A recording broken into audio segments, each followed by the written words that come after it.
शास्त्री जी, कई ऐसे भी लोग हैं वो कुछ हिलाते हैं, बोले ये हिल गया, भूत हिल गया, लोग बाल हिलाने लगते हैं, कोई सवाल नहीं करते। लेकिन आपने बोला अगर आप किसी के बारे में जानते हैं और आपने कहा कि आपके इष्टदेव आपको बताते, तो कहा ऐसा तो कुछ होता ही नहीं। और आपकी तुलना दिमाग पढ़ने वालों से, जादूगरों से, किस से आपकी तुलना नहीं करा दी गई? ये क्या हो रहा है शास्त्री जी? अद्भुत हुआ। भारत के इतिहास में यही दुर्भाग्य है सनातनियों का कि सनातनीय व्यक्ति अपने ऋषियों की परंपराओं का मजाक खुद उड़ा रहा और उड़वा रहा है। अद्भुत बात यह है कि जो जादूगरी कला है उसकी एक सीमा है, दरबार असीमित है।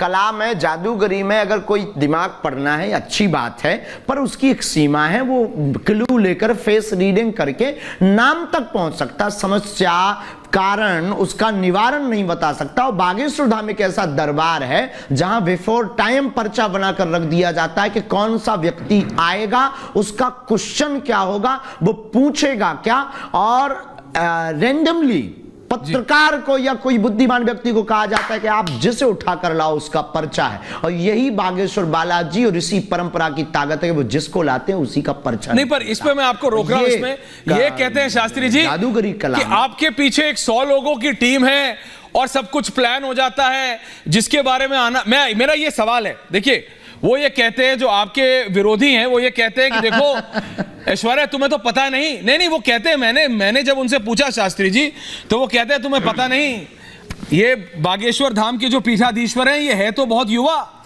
लेकिन बहुत बुद्धिमान व्यक्ति हैं। इन्होंने 100-100, 150-150, 200 लोगों की टीम रखी है।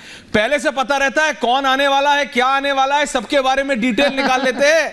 और आजकल एक और बाबा चल रहे हैं, कहते हैं गूगल बाबा, बोले कंप्यूटर पे डालो गूगल बाबा आधी जानकारी दे देते हैं और आधी जानकारी इनके 100 लोगों की टीम निकाल के इकट्ठा कर लेती है। इस तरह की आलोचनाएं और इस तरह के आरोप आपके ऊपर लगाए गए शास्त्री जी। 4 लाख लोगों में ये सब करना बड़ा असंभव। दूसरी प्लीज समझाइए जी, इस प्रकार क्योंकि देश देख रहा वो करता है जिससे धन कमाना हो, जिससे नाम कमाना हो।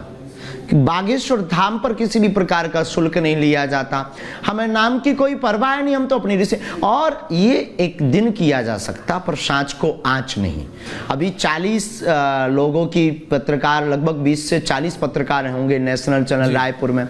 हम तो रोज दरबार लगाते हैं प्रतिदिन। और अगर ये बात अगर वो बोलें तो उनको दरबार आकर देखना चाहिए, उन्हें अनुभव करना चाहिए। हम तो उनको कहेंगे जब उनका मन करे तब चले आए, अनुभव करें। क्या ऐसा हो सकता है, क्या ऐसा किया जा सकता है? रही बात बुद्धिमानी की बात, ज्ञानी नाम अग्रगण्यम सकल गुण निधानम वानराणाम धीसम रघुपति प्रिय भक्तम वात जातम नमामि।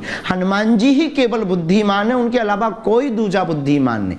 तीसरी बात, हम बहुत स्पष्ट मत से बोल दें कि हम किसी भी व्यक्ति को एक बार बुद्धू बना सकते हैं, लेकिन वो बार बार अगर चरणों में बालाजी के आ रहा तो वो बार बार आ रहा, कुछ ना कुछ तो है।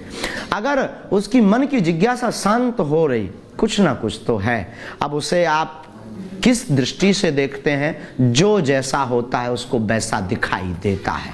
सठे साठ्यम समाचरित, जैसे को तैसा दिखाई पड़ता है। परंतु बागेश्वर धाम भारत के इतिहास का एक अद्भुत दरबार है।